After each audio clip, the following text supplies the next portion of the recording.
Welcome to another video. I'm hoping to go a little bit more in depth with the One Ring Tales from the Lone Lands. I recently just did a quick What's in the Mail video where I shared that I received the One Ring Tales from the Lone Lands from Free League, and I was actually completely in the dark before I received this. I might have maybe even forgotten, but I had no idea that these were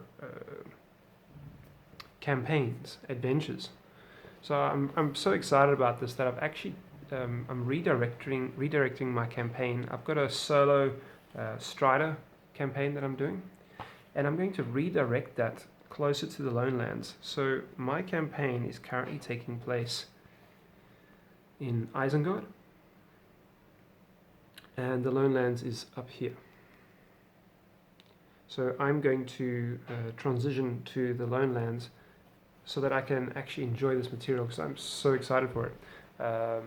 So what I've done, I've got plenty of the One Ring first edition books, but for Isengard I've been working with the other book that they've released, which is Ruins of the Lost Realm. And this has given me a lot of material for, let me just check I get the right place. I think I'm at the right place here. This has given me a lot of material for Isengard.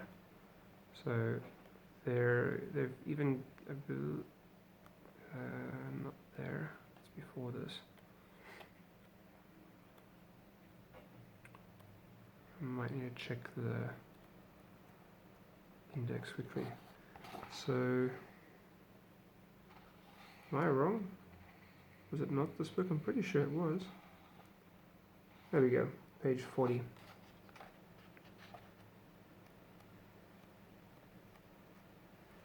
So, this is kind of more a background about Saruman and Saruman as a patron.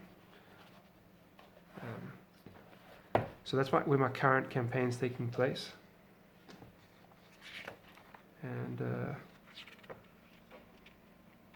bit of information about where things are lore-wise,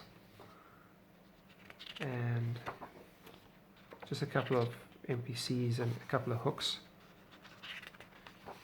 And one of the first edition books has actually provided me a map of Orthanc, so I can actually traverse and make my way through that. So that's how I've been doing. I've been soloing the One Ring, but this is far more appealing to me. So you'll see here's my character sheet,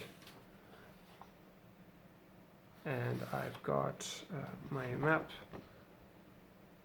You can see I've gone from Durndingle to Isengard, and I've used their journey rules for that. And I've covered this before. I wonder where I put those. Here we go. Because I like to simplify things, because you can get kind of bogged down. For me at least, role-playing can become quite cumbersome as far as rules and journaling. So I created these cheat sheets, and they just basically show me what the steps are for the fellowship phase, or how shadow works, or how journey works. It's completely, and how a council works. It's completely simplified the game for me. So I use this if I want to do a journey. I just follow this, and it's simplified the game for me tremendously, along with these adversary cards, which I've covered in another video. So I've really tried to sort of simplify it, that I could just sit down and enjoy a session. But even so, and I'll reveal that, and it might just be me, but I struggle to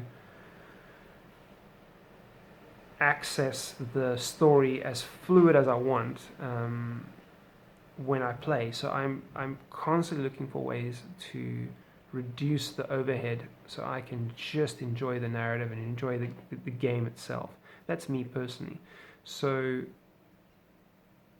that's why I've created those cheat sheets, and I've created these enemy deck. But this Tales from the Lone Lands is just the next step to simplify it even further. So here you can see this is my journal where I just sort of track my campaign, my solo campaign. I write down even my roles that I've taken. So sometimes I'll stop my campaign and I'll just write a couple of things like from my books where I can access certain information, where are certain adventures and where can I access more patrons. So I'm constantly making little cheat sheets of things that I know I access frequently, I'll want in future. And then my campaign carried on. So this you can see where I've done a little bit of research in between my campaign where I realized I didn't have the information I needed to continue. And I wrote down sort of the Tale of Years, I think it's called.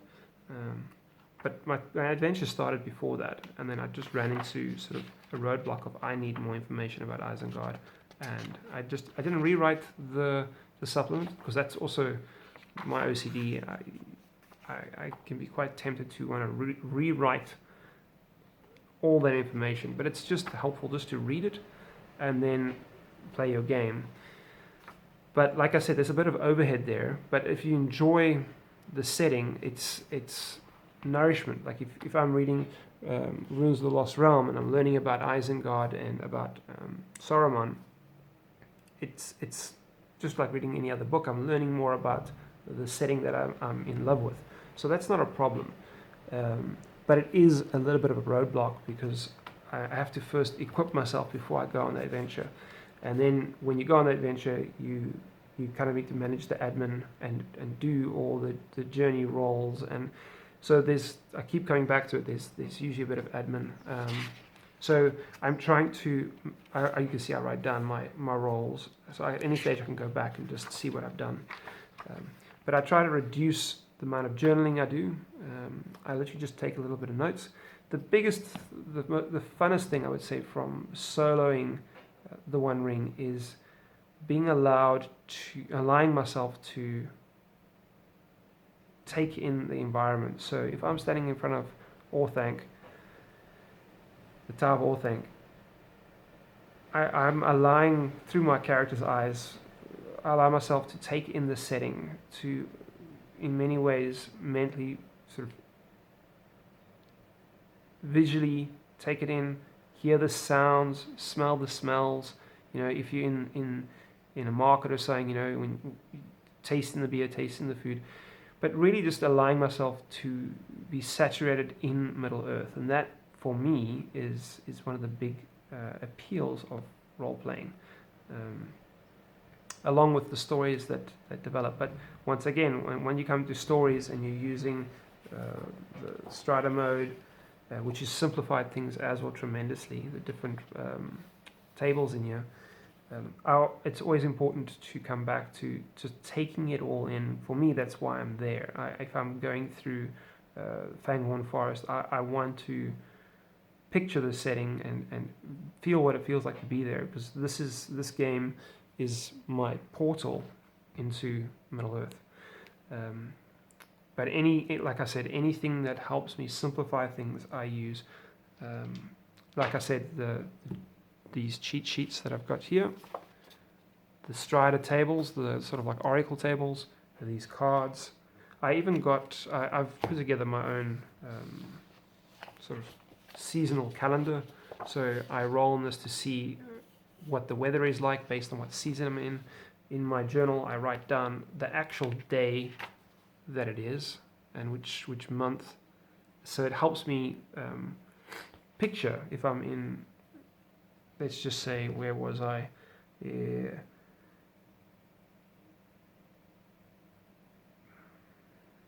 Daradingle. If I'm in that forest and I'm leaving it, if I know what the season is, I can better imagine it, and I'll roll on this table to see, is it raining, is it overcast, but I keep it super simple. It's just little